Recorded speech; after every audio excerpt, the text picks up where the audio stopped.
Hello and welcome to CharitEpulse, your regular update on news and happenings in the charity sector. I'm James Saunders, I'm a partner at Moore Kingston Smith, and I'm joined as ever by my co-hosts, Catherine Rastromji, partner and head of charities at Shakespeare Martineau, and Charles Mesquita, charities director at Quilter Cheviot. You may be listening to us on Spotify or Apple Podcasts or YouTube, Amazon Music, or any of our respective organisations' websites. However you're listening, you're very welcome. Please don't forget to like and follow and subscribe, and generally hit any positive feedback button you can for us, presuming, of course, you do find these little sessions interesting and useful. We're going to start with the new fundraising code, which my colleague Dan Fletcher has been tweeting and or Xing rather, and LinkedIning about recently. It's been released. Catherine, I'll come to you first. Do you think it will impact much on charities, this new updated fundraising code? I suppose to take the wording in your question, I think no, not much. I do think fundraising code, yes, obviously it's relevant. And for those charities that do undertake fundraising, I am sure they will be looking at it in detail, but it's not so far reaching for all charities. It's not such a fundamental change. I did love that it talks that about being 45% shorter. I think we're obsessed now, aren't we, with the length of documents and then the sneaky way of shortening the main document and having everything in a separate guidance note. But take the point, I think, for it to be more focused and relevant and updated where it should be. But, I don't think it's going to be a massive change. Yeah, I mean, it's purported to have gone through a significant update, but more it seems to reflect technological advances and evolving society behaviours, changes in legislation, rather than, I think, a major upheaval on the principles of what it is. It's never been it's never been designed to be overly prescriptive, has it? Charles, any extra thoughts? Yeah, I sat in or I attended the Trustee Exchange conference, and we had Gerald Oppenheimer, Connor Gibson, who's policy manager, and Nikki Rankin, who's head of casework, talking about this. And to my mind, if you can shorten it and simplify it, it definitely gets a big tick. I think if we take a step back, I think actually the fundraising regulator has been a great introduction to the sector. If you think about it, we had a number of scandals, particularly that lady in Bristol. And I have to say that with the introduction, I think they have handled, the regulation of fundraising extraordinarily well, and I think set good standards. So I think we should applaud what they have done. The fact that this is principle based, the fact that they look to simplify it, I think one should take it thing. And the other thing is, I took an opportunity on the back of something we were talking about a number of sessions ago, was about OMAs. And I have to say, Gerald Oppenheim gave a very good response to that. One is that they had actively engaged with them. Secondly, that the amount of money that has been raised through OMAS, and that they've recently published their report, and I think it's about 17% going to charity. Now, personally, I still feel a bit uncomfortable with the whole process, but it certainly gives you some reassurance around that you have a regulator dealing things in a robust way. And dealing with it very even-handedly. Yeah, I don't think there's any surprise that there are investigations going on into OMAs, and given the murky backdrop, if you like, around the American funding and the American charity being suspended. So that's an interesting one. I just should say, from update point of view, that new the new fundraising code is effective from the 1st of November 2025. So you've got a little bit of time just to get ducks lined up before it's absolutely enforceable. Charles. Just one other thing I thought was interesting is that the majority of complaints are due to charities dropping through letterboxes, which I thought was, again, quite interesting. So, as a regulator, they've certainly been very collaborative. And you remember, again, we had that situation, didn't we, of that charity that had been effectively suspended from using the standard. And again, I think, the they should be applauded in the way that they had handled that whole process, because they really had gone to great lengths to try and get the charity to respond and deal with the problem. And when they didn't, they then suspended. I have to say, I didn't ask whether their suspension had finished and that was back on, but they've certainly taken an attitude of being much more of a collaborative regulator. Seems general thumbs up generally all round. Okay. Yeah. In a similar vein, then, the new charity governance code is also on the horizon, quite close on the horizon, it seems. It might well be published later this year, in actual fact, in the next few months, perhaps. There's been a few ideas of what the key changes might be, but I think I wonder if it's been affected by a couple of the more recent governance board problems that have been reported at high level, thinking particularly of the Actors Benevolent Fund last year, and of course Prince Harry and Centre Barley most recently. I wonder if any of that's coming in. Catherine, any thoughts on this, as it's one of your sort of specialist areas?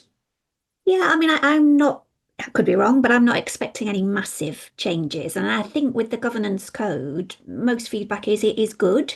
It's a useful tool, let it bed in, let it be useful. Don't keep on tinkering with it. I think both of the examples that you gave, I think though disputes in charities are particularly difficult. And that's where I think governance hasn't necessarily been created with a view to resolving disputes when they arise. I think the thought is, well, we're here to make decisions about a charity. We're not here to have different factions falling out with each other. So I think that's where the difficulties lie, because you realise that the governing document doesn't prescribe for this particular scenario and how are we going to resolve it. But I also think it's about trustees understanding what their role is and sometimes just walk away rather than dig in and have a long dispute. But, it will be interesting what the changes are. I think it's more likely maybe to reflect about having electronic meetings and how we're communicating by email more, and just realizing the changing landscape really of how trustees meet and make decisions. Yeah, I mean, it seems that there's likely to be more focus, as you said exactly there, Catherine, on digital governance, but I suppose that reflects the nature of the wider scope: digital strategy, cybersecurity, data protection, all of that sort of stuff, which has changed so much since the last update. Environmental responsibility, and I always say the impact of your organisation on the environment, and vice versa, the impact of the environmental changes on your organisation. And linked to the fundraising regulator update, there is even more focus on stakeholders, one way or the other, making yourself more transparent, more open. And indeed, that will also, all of that reflect in and be included in the update to the accounting regulations, the charity SORP, which is coming out probably towards the end of this year, the beginning of next year. That will be in play for 18 months' time, and that is going to follow the same pattern about governance. Keep saying that the major updates are likely to be around the front end of the accounts rather than the back end, rather than the accounting. There's two particular items around accounting, which is a time for another. But this whole idea of governance evolves rather than necessarily a revolution to governance, I think, is key to all of these updates. Charles, any more thoughts? Yeah, I mean, as we've discussed previously, I didn't think it needed any change at all. So I was certainly sat in that camp. I think the digital and the environmental one, I mean, the things that part of your governance anyway, so I'm not sure why that should be part of the principles of it. The one I'm interested in, though, is the enhanced stakeholder accountability, because I'm slightly wondering of what angle are they approaching that? And is that of how charities are engaging with other organizations? Because I have to say that is one area I am increasingly getting concerned about. Yeah, I mean, the word stakeholder is very difficult, because I mean, where does it end? And kind of very different levels of stakeholders and involvements of stakeholders. So that, I think that's slightly dangerous. I mean, you're rather opening the doors to, let's say, complaints or tensions or disputes with people who could claim they're a stakeholder but have very, very little to do with an organisation. I can imagine a few MPs claiming that they're stakeholders in charities because it's public money. But the one bit I'm getting really worried about is, and we're increasingly seeing it, you will see it in your professional capacities, is that trustees are going out to tender more frequently, which in itself isn't, I mean, they should be reviewing their relationships, but do you need to go out for the full tender and beauty parade and everything else, where actually the people doing a job for you are doing a good job for you? And if they're not doing a good job for you, have you actually addressed the issue? And if you want to change, then why are you inviting them to? So I really worry that we've got into this sort of process where, from a good governance point of view, we must do this every 3 years, 5 years, 7 years, and it's wasting an awful lot of time and not focusing what you should. Where if you've got a good relation, people doing a good job for you, then maybe sense check the price to make sure that it's still fair and reasonable, and then move on. Yeah, I'd agree. I think like to think that most of my clients take the common sense approach and see we're doing a good job and reappoint us regularly. So that's all good from my side. Catherine, you were messaging us about the Pro Bono Economics and Commissions analysis on trusteeship that was released this last week or so. And interestingly, particularly, not just the content itself, but the different ways people were reacting to the and dealing with the data or the report in the same report. I mean, do you want to talk us through that with sort of the different I find it quite interpretations? amazing. Yeah, because the report itself is positive. It's entitled Trusteeship, a Positive Opportunity. And pretty much all of the stats were improving. So they're all moving in the right direction. So far, so positive. But I just found it fascinating, the bits that people would focus on and say this is terrible. So, for instance, the average age is 65 to 69, but it was 60 to 62 in 2017. So, okay, it's gone up a bit, but that's the average. 54% of trustees are retired now. It was 51% in 2017. There were new stats on racial diversity. There was no improvement, it said. There were new stats on disability. Though I do wonder where this information comes from, because I'm a trustee of 4 charities. Nobody's asked me about my racial origins or hidden disabilities. So quite where the information comes from, I don't know.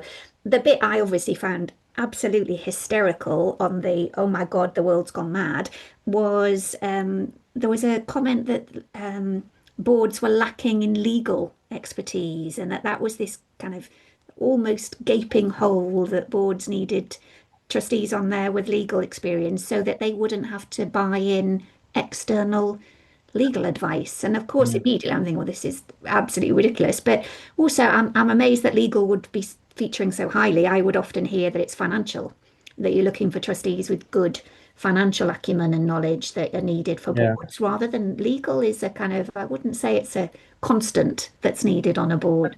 And if that idea that you're putting someone on the board who's going to give you free legal advice, it's totally illogical, isn't it? It doesn't work at all. Charles, any thoughts? Yeah, it was interesting because, again, at Trustee Exchange, we had a session on paying trustees, and they certainly referred to this, this survey that had gone out, and they were, picking out all the negativity of it. And then we had David Holsworth, Chief Executive of the Charity Commission, who did a keynote speech after lunch. And he, of course, was a bit like Catherine, of saying, actually, this is really encouraging, moving in the right direction, and everything else. So it's interesting how people are sort of using it and positioning it into whatever suits their book, to particularly for their story. So like Catherine, I have to say I've only skim read the report, but it seems to me everything's moving in the right directions. I think the real issues actually is around, and I'm finding this on the boards I'm sitting on, is that boards that I sat on 10, 15 years ago were predominantly retired people. Now that is becoming less so.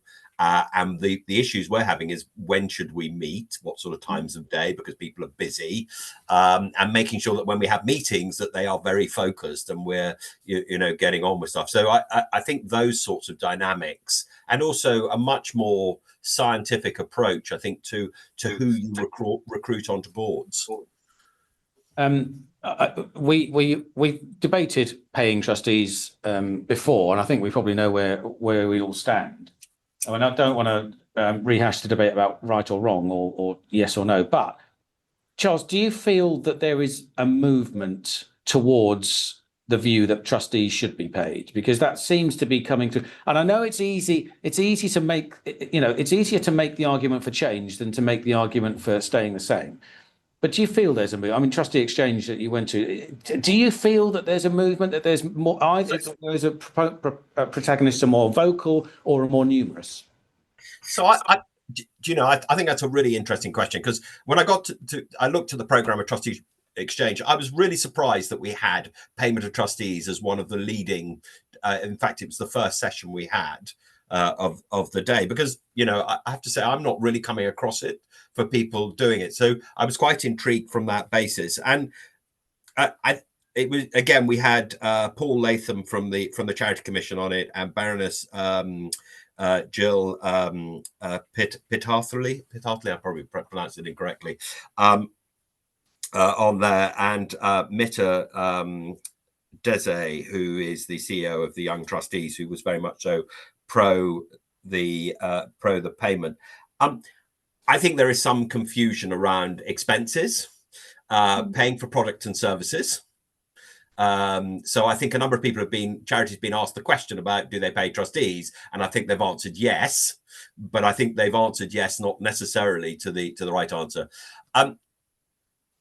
The conclusion that came from it, I think that one was, I think we need to change the conversation around, and what do we get out of being a trustee? And I can say from a personal perspective, it has been hugely privileged to be there, of the people I've met, what I've learned, and certainly as an individual, I've become a better manager, a better leader as a result of it. And I think we tend not to necessarily think about what it is that we've got out of it. And I'm sure you'd have some comments on that. And the other thing, there was a gentleman there who's a chair of trustees who did make a very strong case of why a chair of trustees and the amount of time that they have to spend, or we have to spend as a chair, that some remuneration needs to be made. I mean, the commission is very clear about this. They are not pro paying trustees, and I think it would definitely change the relationship. But there are certain circumstances where it is appropriate. Yeah, I mean, when you say that the commission is against paying charities as a matter of course, you mean as a principle, you can pay with permission, and if articles allow. Yeah. So I think the commission's position is very much so that the principle of voluntary and the ethos of that leads. And I think also there is no real evidence that paying non-executive directors on boards actually lead to better. I understand all that, but the question really was about, is there a groundswell moving towards, regardless of what the commission thinks and says, amongst the those that could potentially be trustees and those that are trustees, is there a movement? I think there are some people who are agitating for it, but I think it is very much so in the minority. And as I said to you, I was surprised it got the billing it did, and I was intrigued. And having walked out of that session, which was about an hour, I was no more convinced at the end of it than I was at the beginning that there was any real argument. You're not the one you're never going to be convinced, are you, Catherine? What about you? Yeah, I think it's a really interesting angle, whether there is the groundswell or just a vocal group. And to give the example, when payment of trustees is billed as a topic, does it then have a ripple effect that people think, oh, actually, we should be talking about it? But I completely agree. It's a difference between paying for additional goods or services versus paying for your time spent volunteering as a trustee. I think that's completely different. And some of the discussions on LinkedIn, it was saying you would at least guarantee that people would turn up to meetings. And I just thought, you're just turning this into the House of Lords. Do you just get an appearance fee? You haven't read anything, you don't contribute anything, but if you turn up, you get 50 quid. So yeah, I thought it was, I don't think it's the answer. Yeah. It's not the golden bullet. No. Okay. But I think, but sorry, Jay, just on, I think the one thing the commission was saying is that, that charities should be prepared to pay for expenses and make that. And there is a little bit of an ethos in the thing is that because we're charities, we're poor, therefore people shouldn't claim. And I think we need to remove that sort of guilt bit out of it, because I think there are a lot of people who, you know, if they're traveling and everything else, they should not be out of pocket for giving back to an organization, whether they're voluntary, whether they're volunteers or volunteer trustees. I don't think that matters. And I think charities need to change their attitude towards that. It'd be interesting to know what percentage of charities do pay trustees. As I say, it's not a complete bar, is it? You can pay trustees with permission or with articles. So I wonder if anyone's done that. They did come up with a number, actually, and I think it was one in 150, which I'd worked out of being 1,100 charities. But again, I'm just a little bit skeptical about the data, only because of how people will have responded to the question. And indeed, if it is articles, it might have been set up in a completely different environment. It'll be an interesting little project to undertake. Okay, last bit. I mean, linked to paying and salaries and wages. An article just this last week about wages in the charity sector. Generally, there's a very high percentage being below the real living wage, which is obviously a really good guide as to how much people get paid in any particular organisation or sector. Catherine, I'll come back to you on that. Any particular thoughts on this one? I thought what was lacking is I wanted a comparison between employers who are not charities, because I get it, you know, if you're responsible as a charitable organisation, you know, the gist of the article being you definitely should be paying it.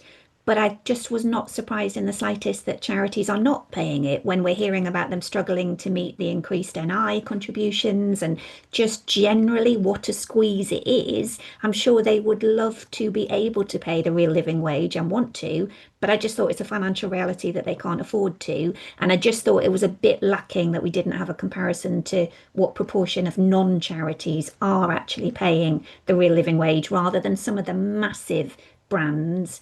Let's compare like for like between some of these SMEs. Are they actually paying it? So yeah, I thought it was useful to know. I think there is more of a piece as well, isn't there, about advertising charity roles and actually saying what the salary is, rather than not stating it, trying to get people for the lowest amount possible. So, you know, there is a whole piece around salaries, I think, in the sector. Yeah. And this was, just to add a bit of background, this is the Charity Job Salary Report 2025. And I was reading an article by Emily Moss in Civil Society, which was, and the headline ran, concerns expressed as quarter of entry-level charity roles pay below real living wage. So that's the context of this. As you say, Catherine, it's interesting to see who does pay the real living wage, or who says they are. You know, a lot of the retailers do. I mean, that's certainly professional firms do. Tesco's, M&S, all those sort of places, they do. So, and if they're the sort of competition for those entry level roles, you can see why and how the base level salary is going to be higher, and very tempting to not go into. And it links back to when we had Emily on a couple of weeks ago.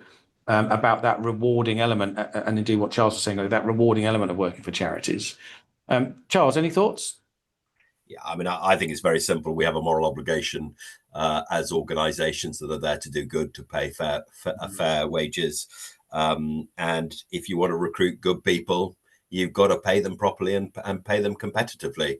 And if you don't, don't be surprised with what you end up with in the nicest possible way. Well, of course, look, playing devil's advocate just for a second, plenty of organisations would say, well, either we can pay people the real living wage, or we can not do redundancies. If you've got a certain budget and you can't make ends meet, then you're going to be laying off people if you want to pay that higher rate than perhaps you necessarily need. But it's just not sustainable. And if the problem is that the grant funders aren't paying you the right amount of money, which means you're then having to put pressure on somebody's wages, so you're not paying them appropriately, that's just not a sustainable business model. So, I think we just need to be robust and honest about this. And again, I think, we've talked about this with CEO salaries, that the communication of this from both the commission and from the umbrella bodies and everybody else talking about it needs to be robust and have it supported, because we want good people and it's where the magic happens. And if you don't pay them properly, you won't end up with them. Yeah. Okay. Well, Catherine, any final thoughts? Oh, I just think we're in dangerous risk of agreeing with each other on this session this week. I think, let's see what comes up for the next edition. But no, I think very sensible comments, entirely in agreement. Yeah, we're definitely sort of coalition, all moving in the right same direction. Okay, so thank you. That's probably all we have time for this week. We've covered an awful lot there. Thank you, Catherine. Thank you, Charles. Thank you to the listener for tuning into this episode of ChariTepulse. We hope you found this all very useful. If you've got any questions or topics you'd like us to cover in future episodes, please do let us know. But whoever you are out there, whichever sort of stakeholder you are in the charity sector, we hope we're making a difference and aiming to ensure that there's something here for all of you. Don't forget, please, to follow us or leave a review or share our podcast with your network, and join us next time when we continue to explore challenges and opportunities facing voluntary organisations. Bye-bye for now.